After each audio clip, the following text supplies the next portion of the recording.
अगर वो मेडल लाता है तो पूरे देश के लिए लाता है। तो आज हमारी जो आबादी है 142 करोड़ 87 लाख, अगर ये गोल्ड मेडल लाते हैं कोई भी खिलाड़ी हो XYZ, तो पूरे 142 करोड़ 87 लाख के लिए लाते हैं। तो हमारा सीना चौड़ा, इनके ऊपर कुछ प्रॉब्लम्स होती है और ये चिल्ला कर देश को बताते हैं कि मेरे साथ ये गलत हो रहा है, तो देश को आगे आकर इनका साथ देना चाहिए। ये मैं पहलवानों के धरने को आंदोलन का रूप मिल चुका है। हर कोई यहाँ पर अपना जन समर्थन देने के लिए पहुँच रहा है। देश के अलग अलग कोने से लोग पहुँच रहे हैं और अभी हमारे साथ जो शख्सियत जुड़ी हुई है, शायद आपको ये बता कर के हमें बहुत खुशी होगी कि इन्हें आप कई वायरल वीडियोज़ में देख चुके होंगे। ये मुंबई से आए हुए हैं और काफ़ी कड़ी मशक्क़त के बाद यहाँ पर आने के बाद यहाँ पर वो पहलवानों को अपना सपोर्ट देने के लिए आए हुए हैं। सबसे पहले आप हमें अपना नाम बता दीजिए और पूरा बता दीजिए कि आप किस तरीके से यहाँ पर पहुँचे और पहलवानों को अपना सपोर्ट देने के लिए आप किस तरीके से मुहिम चला रहे हैं। कलीम शेख मेरा नाम है जी। और पहलवान देखिए इसलिए है कि मैं ये समझता हूँ, मेरा जो पॉइंट ऑफ व्यू है कि पहलवान कोई भी हो, खिलाड़ी हो, कोई भी हो इस देश का, इंटरनेशनल खिलाड़ी हो, क्रिकेटर हो, कोई भी हो, अगर वो वर्ल्ड कप लाता है तो पूरे देश के लिए लाता है। अगर वो मेडल लाता है तो पूरे देश के लिए लाता है। तो आज हमारी जो आबादी है 142 करोड़ 87 लाख, अगर ये गोल्ड मेडल लाते हैं कोई भी खिलाड़ी हो XYZ, तो पूरे 142 करोड़ 87 लाख के लिए लाते हैं। तो हमारा सीना चौड़ा होता है और जब इनके ऊपर कुछ प्रॉब्लम्स होती है और ये चिल्ला कर देश को बताते हैं कि मेरे साथ ये गलत हो रहा है, तो देश को आगे आकर इनका साथ देना चाहिए। ये मैं समझता हूँ। आज ब्रजभूषण शरण सिंह का बयान दर्ज कर लिया गया है, जिसमें उन्होंने साफ तौर पर ये इनकार कर दिया है। सारे आरोपों को पहलवानों ने जो लगाए हैं उनको नकार दिया है और कहा है कि मैं बेकसूर हूँ। तो ये देखिए, बेकसूर है या कसूर है, ये तो तय कौन करेगा? जुडिशरी, कानून। तो कानून जो अपना काम कर रही है वो हिसाब से, और जब तक देखिए कानून में हमें भरोसा है फर्स्ट ऑफ ऑल, इसलिए कि आसाराम को जेल में डालने वाला इस देश का कानून है, ठीक है। और अभी ज़्यादा दूर मत जाइए, आपने महाराष्ट्र की सरकार गिरी, मैं महाराष्ट्र से आता हूँ, महाराष्ट्र की सरकार गिरी, तो कल जो फैसला आया उसमें सवाल किस पर उठा है? भगत सिंह कोश्यारी पर, बिल्कुल, जो राज्यपाल थे। तो कहने का मतलब है जुडिशरी पर भरोसा है, आज नहीं तो कल। और दूसरी बात कि मैं एक बात और समझता हूँ कि सत्य जो है परेशान होता है, पराजित नहीं। बिल्कुल। तो ये अगर सच्चे हैं, हम खड़े हैं इनके साथ, जहाँ तक इनको लड़ना है हम साथ रहेंगे। ये सवाल भी उठाया जा रहा है कि पहलवान जो हैं वो सारे पहलवान यहाँ पर आकर के प्रोटेस्ट क्यों नहीं कर रहे हैं। मैं कल से ये कई बार सवाल पूछ चुकी हूँ कि सिर्फ 3 पहलवान ही क्यों यहाँ पर हैं। ये बात आपको, आप एक मीडिया पर्सन हो, आपको सोचना चाहिए। ये 3 पहलवान है क्या? 3 लग रहे हैं ना? नहीं, नामचीन तो 3 ही। To me what I am trying to say, ये 3 पहलवान जो कह रहा है ना, उसकी बुद्धि जो है बहुत छोटी है।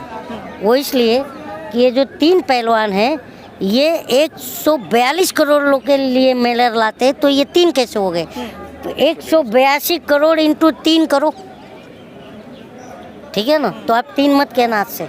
नहीं, मैं नहीं कह रही हूँ, ये बताया जा रहा है। ये कहिएगा कि ये अकेले कैसे हो गए? 142 करोड़ लोग जब टीवी पे देखते अरे फलाना ने मेडल लाया, ताली बजाते हैं, तो हमें तो खुशी होती है ना। तो फिर ये 3 कहाँ से हो गए? अच्छा, बीजेपी गांव-गांव में इनका वीडियो पहुंच रहा है, गांव-गांव मीडिया देख रही है, गांव-गांव में कह रही है गलत हो रहा है, यही तो। अच्छा, बीजेपी के कई नेताओं ने ये भी कहा है कि जो आरोप पहलवानों की तरफ से लगाए गए हैं वो जब तक की जांच चल रही है इस तरीके से धरने पर नहीं बैठना चाहिए। देश की बदनामी विदेशों में हो रही है। मुझे बहुत तेज कॉमेडी लग रहा है इनकी बातों पर। क्यों कॉमेडी लग रहा है?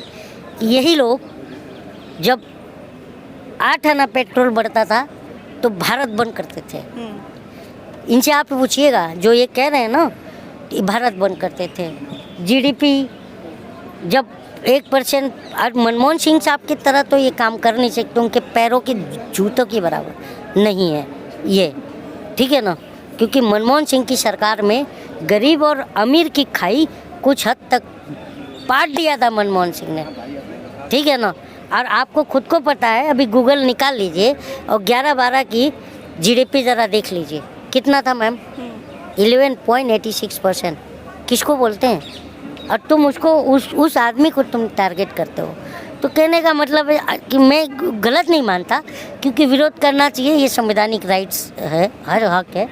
तो लेकिन बात भी तो लॉजिकली होनी चाहिए। एग्जैक्टली वो चीज़ है। अच्छा, राहुल गांधी की सदस्यता चली गई, विवादित बयान भाषण दिया गया उनकी तरफ से, ये कहा गया, तो ब्रजभूषण शरण सिंह की अभी तक सदस्यता क्यों नहीं सबसे गई? पहली बात तो आपको मालूम, कर्नाटक के विधानसभा में 2018 में, हाँ, प्रधानमंत्री ने क्या कहा था सोनिया गांधी के ऊपर, पता है ना? हाँ, तो सदस्यता तो इनकी भी तो जानी चाहिए थी। लेकिन क्या होता है, तुम करो तो और हम करें तो गलत, ये वाला चल रहा है इस समय। इसलिए मैं कहता हूँ कि देखिए, विपक्ष में दम नहीं है, और हमारा ये चीज़ मैं मान लेता हूँ, कहीं ना कहीं एकजुटता नहीं है। और दूसरी बात, बीजेपी बहुत अच्छी पार्टी है, इतनी मजबूत और अच्छी पार्टी है कि इसे हर वक्त विपक्ष में रहना चाहिए। वो इसलिए क्योंकि ये विपक्ष का रोल बहुत बढ़िया निभाती है। वो मैं ये क्यों कह रहा हूँ कि 2014 के पहले हम देखते थे कि 4 आना अगर डीजल बढ़ गया तो भारत बंद, और सफल भी हो जाता था। तो इसलिए बोलता हूँ आज और विपक्ष के अंदर दम नहीं कि 9 साल में एक भी बार एक सड़क जाम किया हो, ठीक है ना?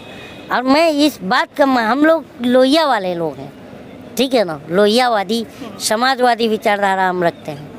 तो लोहिया जी कहते थे कि जब सड़कें सुनी हो जाती हैं तो सांसद आवारा हो जाते हैं, ठीक है ना?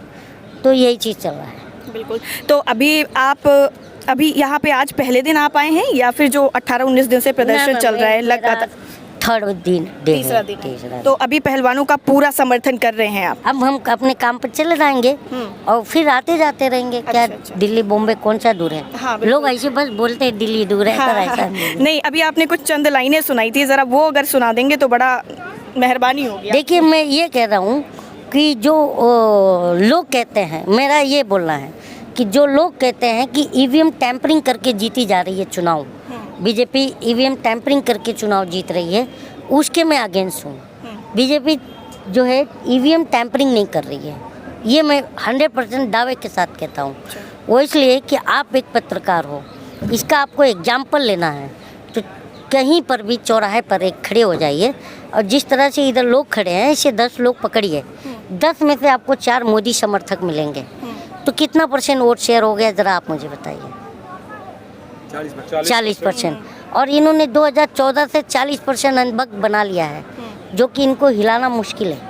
लेकिन अब जो है धीरे धीरे अनबक्तों को भी समझ में आने लगा है कि हमें शिक्षा, स्वास्थ्य, रोजगार पर बात करनी है, गाय गोबर पर नहीं।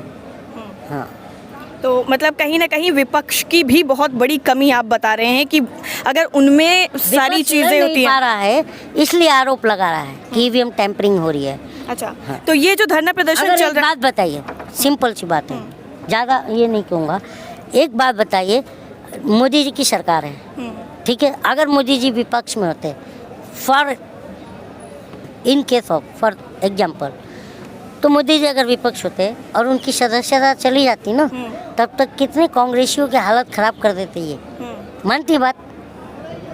लेकिन तो इस बात पर मैं मानता हूँ इस बात को कि कांग्रेस एक लोकतांत्रिक और सभ्य पार्टी है, इस बात को मानना पड़ेगा। क्योंकि उन्होंने इनके साथ, देखो, अभद्र टिप्पणी भी होती है सोनिया गांधी के खिलाफ, खुद प्रधानमंत्री ने जर्सी गाय कहा था और कांग्रेस की विधवा भी कहा था, ठीक है ना? तो तभी भी कांग्रेस ने तो ये नहीं किया, उनके ऊपर पलटवार, कोई गंदे वर्ड नहीं कहे।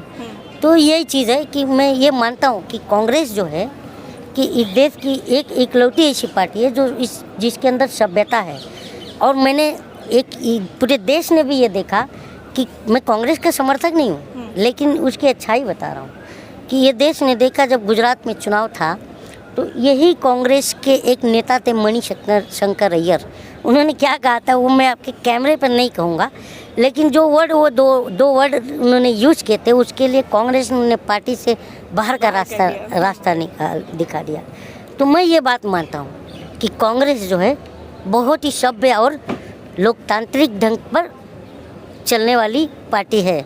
और एक बात और भी है कि राहुल गांधी जी को जो पप्पू बोलते हैं वो मैं इस बात को नहीं मानता। और क्योंकि इसलिए भी नहीं मानता कि इस देश में आप देख रहे हैं ना, गांधी को भी बुरा कहा गया इन 9 साल के कार्यकालों में। यही यहाँ पर दिल्ली में संविधान की प्रतियां भी जलाई गई है ना। तो मैं यही कह रहा हूँ कि जिस देश में महापुरुषों को अपराधी और अपराधी को महापुरुष कहा जाने लगे, तो आप समझ लीजिए कि विश्व गुरु बनने से सिर्फ एक पायदान दूर है। मतलब ऐसे ही विश्व गुरु बनेंगे? हाँ, अरे क्यों नहीं बनेंगे? सही है कि नहीं है? आप बताइए। कर्नाटक में अभी इलेक्शन था और कर्नाटक के ही सिलेबस में पढ़ाया जा रहा है कि सावरकर जी बुलबुल पर बैठकर बाहर निकलते थे और बुलबुल पर बैठकर अंदर आ जाते थे। तो ये बताइए, हमारे बच्चे अब ये पढ़ेंगे? हाँ, अब बच्चे हमारे अब यही सब, तो हम तो इस जनरेशन के हैं, हमने जो देखा हम बता रहे हैं। जब हम मर के चले जाएंगे, हमारी जो आने वाली पीढ़ियाँ हैं तो बादल में रडार ढूंढेंगी,